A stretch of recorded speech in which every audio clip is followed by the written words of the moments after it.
DDA की खाली पड़ी जमीनों का रिकॉर्ड अब किया जाएगा ऑनलाइन। प्रॉपर्टी खरीदने से पहले जमीन का ब्यौरा ऑनलाइन कर सकेंगे चेक। डीडीए ने अपनी खाली जमीनों की जानकारी सार्वजनिक करने का फैसला किया है। इससे लोग जमीन खरीदने से पहले उसका विवरण ऑनलाइन जांच सकेंगे और अवैध कब्जों की जानकारी भी सीधे डीडीए को दे सकेंगे। लोगों को जमीन से जुड़ी जानकारियां देने, अपनी खाली जमीनों की बेहतर मॉनिटरिंग करने और लोगों को जमीन की धोखाधड़ी से बचाने के लिए डीडीए ने अहम फैसला लिया है।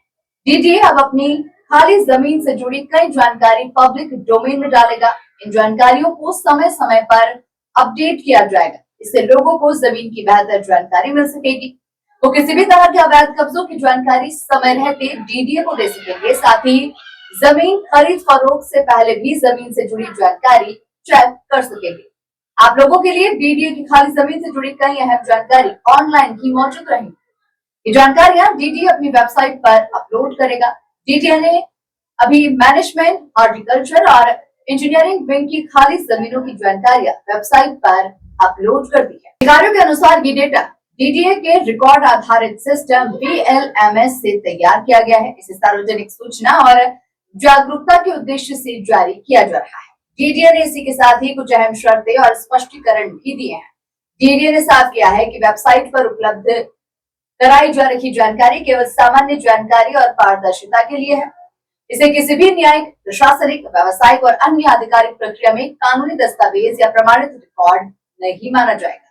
जानकारों का मानना है कि इस पहल से दिल्ली में जमीन संबंधी सूचनाओं तक लोगों की पहुंच आसान होगी और कई मामलों में भ्रम या जानकारी की कमी की स्थिति कम हो सकती है। वहीं डीडीए का कहना है कि ये कदम नागरिकों के साथ अधिक खुला और पारदर्शी प्रशासन सुनिश्चित करने की दिशा में कदम है। जमीन किस जोन में है, जमीन का डिस्क्रिप्शन, खसरा number, area primary list number आदि की डिटेल्स मिलेगी। वेबसाइट पर मैनेजमेंट विंग की 192, हॉर्टिकल्चर विंग की 756 और इंजीनियरिंग विंग की 2820 खाली जमीन का ब्यौरा अपलोड कर दिया गया है। अब आप प्रॉपर्टी खरीदने से पहले इसे चेक कर सकते हैं। अगर जमीन में अवैध कब्जे हो तो पूरे डिटेल्स के साथ डीडीए को जानकारी दे सकते हैं।